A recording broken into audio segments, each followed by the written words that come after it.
오늘 알아볼 것은 절대 믿어서는 안 되는 인터넷입니다. 정보의 바다라고 불리는 인터넷. 근데 바다에는 온갖 구성물들이 섞여 있죠. 인터넷도 마찬가지거든. 여기도 온갖 구라들이 넘실대는데, 자, 구라에도 여러 종류가 있죠. 작정하고 속이는 구라가 있고, 심심해서 장난쳐놨는데 누군가 냅다 받아먹으며 알아서 낚여주는 경우. 후저부터 살펴볼까요? 여러분, 혹시 김정남이라고 아시나요? 지금이야 북쪽 대빵이 김정을이지만 원래는 김정남이 유력한 세습 후계자였습니다. 원래는 이 양반의 정체가 그렇게 알려지진 않았는데 처음으로 전 세계에 알려진 계기가 뭐냐? 바로 2001년 일본 밀입국 사태입니다. 한국인 사업가를 자처했지만 신원이 불확실해 구류 중이었는데 조사 결과 김정일의 장남이었던 거야. 일본은 물론 전 세계적으로 대서특필된 사건인데, 근데 말이죠, 김정남 이 양반 왁구가 아니 너무 그 키모오타의 스테레오 타입인 거야. 그리고 하필이면 서브컬처의 성지인 일본에 밀입국하다가 딱 걸렸다. 이 새끼 아키하바라 가려다가 잡힌 거 아님? 라는 이야기가 스멀스멀 떠돌았고, 그래서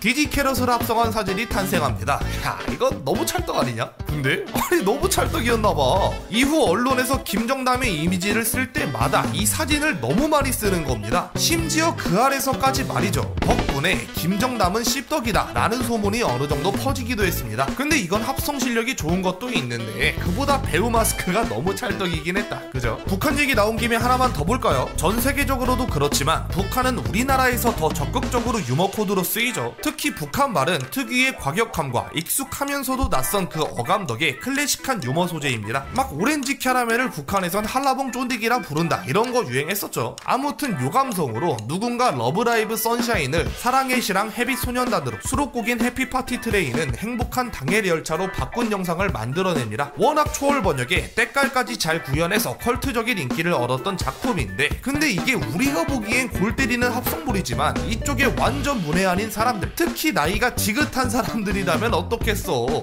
요새 젊은 것들이 북괴 주작에 쉽게 넘어가는 이 중고생 사이에서 북한산 만화 영화 같은 게 퍼지더군요. 정말 걱정입니다. 이렇게 된다고? 아니 어르신들 그런 거 아니에요. 다른 데도 아니고 북한에서 무슨 러브라이브를 이게 무슨... 네, 실제로 북한에 러브라이브가 포교된 적이 있습니다. 아니 어떻게 이런... 자, 구라하면 또 만우절을 빼놓을 수가 없죠. 지금의 만우절은 일종의 신박한 마케팅 경연작이랬습니다. 누가 더 신박한 장난을 치는지 대결하는 수준이거든. 그래야 인터넷에서 신나게 바이럴 되니까. 그리고 만우절 이벤트 전통의 강호는 당연히 블리자드입니다. 2017년엔 어떤 장난을 쳤냐? 오버워치 패키지 투어라면서 무슨 사흘 내내 화물밀기만 체험하고 히어로즈 401이라며 국민투표를 통해 새로운 영웅을 추가한다 하고 아주 골때렸는데, 하스스톤에선 무슨 구라를 쳤냐? 하스스톤 교육모드 출시. 덧셈 뺄셈만 잘하고 한글만 잘 읽으면 하스스톤 고수가 될 수 있다. 하스스톤 교육모드는 주로 우리 아이들을 위한 유아교육에 초점을 맞춰 심혈을 기울여 개발되었습니다. 한글 공부 너무 약해요. 영어 공부 I give up thinking. 덧셈 뺄셈 공부. 왼쪽 카드를 제작하면 나에게 남는 가루양은 What is that? 차라리 딴 걸 만드셈. 혹여 이 교육 모드에 눈이 가서 구매하기까지 누르면 대여를 낚았군. 당연히 구라죠. 4년간 여러가지 떡밥에 단련된 사람들을 제대로 낚기란 쉽지가 않다.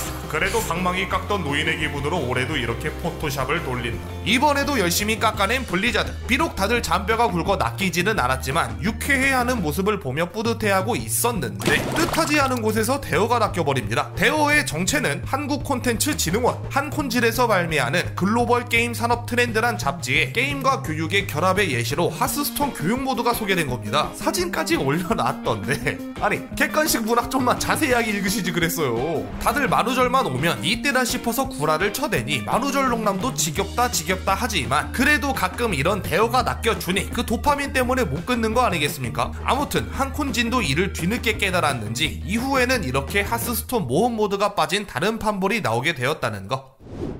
자, 이런 뻔한 구라들 왜 낚이나 싶죠? 특히 매년마다 전통처럼 반복되는 구라는 대체 왜 낚일까 싶잖아. 근데 우리도 매년 만우절마다 흔들바위 추락 기사 올라오는데 그때마다 낚이는 사람들 여럿 있거든. 아무리 고전 낚시라 해도 모르는 사람은 있으니까. 해외에도 이런 개뻔한 고전 구라가 있습니다. 자, 홍수 났을 때 이렇게 서핑하고 수영하는 일명 즐기는 자들이 있는데 이러면 안 되죠. 엄청 위험하다고.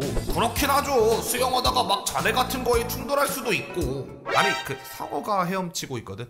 이건 영미권에서 허리케인 샤크라고 불리는 사질입니다. 이 사진은 허리케인 아이린 낚시 찍힌 사진입니다. 물고기는 물의 흐름을 따라가고 상어는 그 물고기를 따라갑니다. 홍수가 나서 물이 당신의 현관까지 찼고 물고기들이 당신의 현관 앞까지 도착했다면 상어는 과연 어디 있을까요? 와, 진짜 존내 소름 돋네 란 생각이 들겠지만 이건 사실 합성 사진입니다. 원소스는 2003년 생물학자 마이클 션이 촬영한 이 사진이죠. 얘랑 이렇게 겹쳐보면 어때요? 똑같죠? 근데 합성을 너무 잘해놨고 충분히 있을 법도 한 상황이라 허리케인 때마다 등장하는 꾸준 낚시입니다. 허리케인 이르마 근황, 와 미쳤네요. 믿거나 말거나 허리케인 합이구나. 이런 식이죠. 암튼 워낙 클래식이라 이제 낚일 사람도 없을 것 같은데 아직 남았더라고요. 그게 누구냐? 바로 미국의 상원 의원 테드 크루즈. 2023년 여름 허리케인 힐러리가 미국에 상륙합니다. 아무리 고전 낚시라지만 또 할 건 해야지. 이번에도 트위터에 허리케인 샤크가 올라왔는데 테드 크루즈가 아주 호들갑을 떨면서 이걸 리트윗한 겁니다. 개 식어 빠진 낚시에 초거물이 낚인다. 이건 또 신선한 광경이거든. 우리나라도 그 외팔의 축구 선수 레나드 스레코비치라는 개 식어 빠진 낚시 하나 있었는데 거기에 박문성 해설위원이 홀라당소가 책에서도 인용하는 바람에 10년 넘게 놀림 당했잖아요. 테드 크루즈도 마찬가지로 바로 돌림당합니다.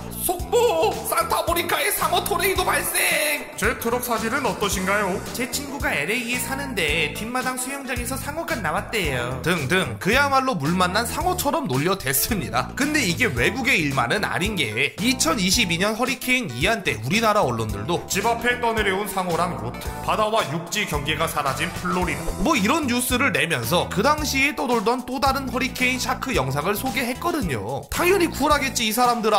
허리케인과 샤크는 양립할 수가 없는 허리케인 상어는 진짜였다. AP 분석에서는 영상의 진위 여부에 대해 의심의 여지가 거의 없는 것으로 밝혔다. 에? 이왜진? 10년간 구라의 소재로 쓰였던 허리케인 샤크가 정말로 출몰하는 사태가 벌어졌죠. 기자들의 말로는 거의 뭐 빅풋은 실존했다라고 밝히는 심정이었다고. 테드 크루즈 낚일만 했던 것 같기도 하고. 아무튼 이제 큰일 났죠. 오스트리아 캥거루 밈도 슬슬 식을랑 말랑 하던 때 동물원에서 캥거루 한 마리가 탈출하는 사건이 벌어져서 또다시 밈이 화끈하게 불탔었거든. 허리케인 샤크도 이제 뭐 수명 한 10년은 늘겠죠.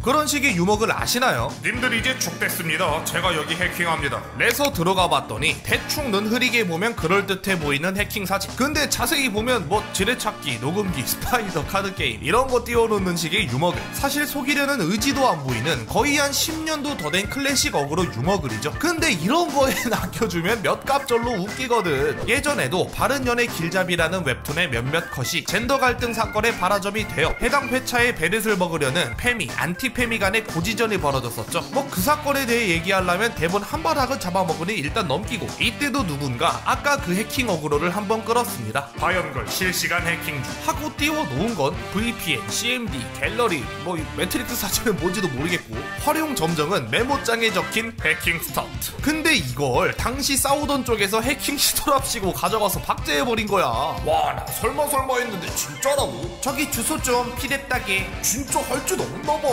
아니 이렇게까지 투명한 구라에 낚이면 어떡해. 근데 뭐 컴퓨터 잘 모르면 속을 수도 있긴 해. 왜냐면 전 세계적으로 퍼져 있는 컴맥 낚시도 있거든요. 컴퓨터 빨라지는 법 좀요. 내공 225드림. 시스템 32 폴더를 삭제하시면 됩니다.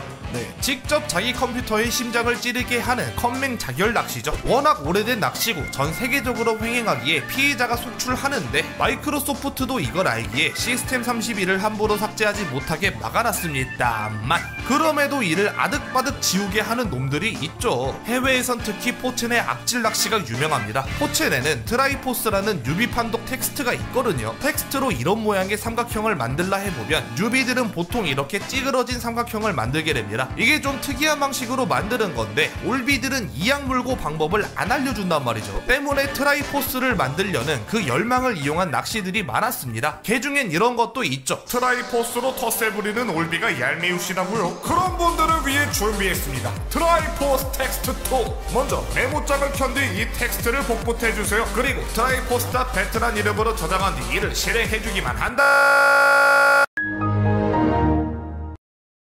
네, 자세히 보면 시스템 32 폴더를 삭제하는 명령어를 입력시킨 겁니다. 밑에 달린 댓글들 좀 볼까요? 씨발놈들아! 야!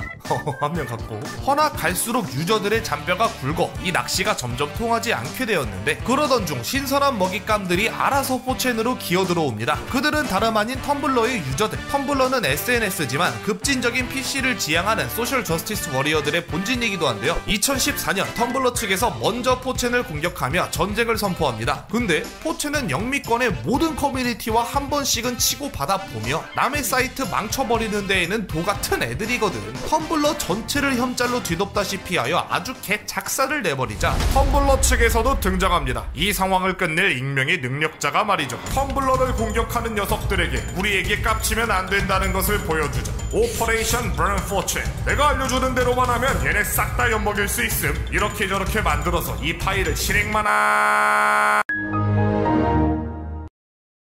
4챈 스파이야. 이 낚시에 내성이 없던 이들의 컴퓨터 여럿이 날아가며 전쟁의 승기는 4챈 쪽으로 더더욱 기울게 되었다는 거. 텀블러와 4챈의 전쟁도 언젠간 때되면 한번 다뤄보는 걸로.